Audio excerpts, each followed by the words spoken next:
Hi friends, welcome to கவிஸ்கோ.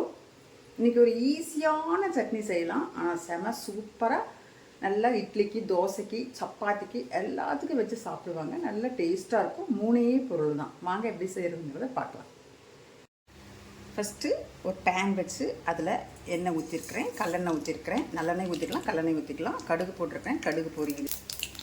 கடுகு பொரிஞ்சு வச்சு வெங்காயம் போட்டிருக்கிறேன்.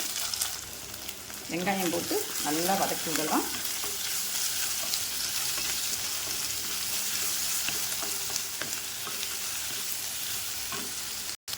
வெங்காயம் இந்த அளவுக்கு வதங்கின உடனே தக்காளியை போட்டுக்கலாம்.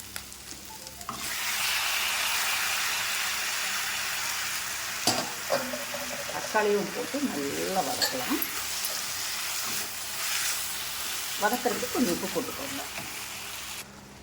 இப்போ வதங்கிட்டு இருக்கும்போதே தேவையான அளவு வெறும் வரமிளகாய் பொடி அதை போட்டு நல்லா சுருள வதக்கலாம். இப்போ பாருங்கள், தக்காளி வெங்காயம் வரமிளகா, அப்படி இல்லைன்னா மிளகாத்தூள், அவ்வளோதான் போட்டு ஒரு சூப்பரான ஒரு டேஸ்ட், நல்ல டேஸ்ட் இருக்குங்க.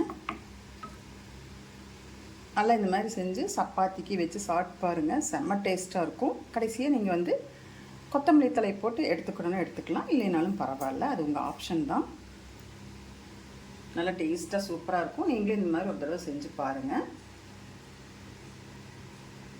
நீங்கள் யாராவது இப்படி செஞ்சுருந்தீங்கன்னா எங்கள் கமெண்டில் சொல்லுங்கள்.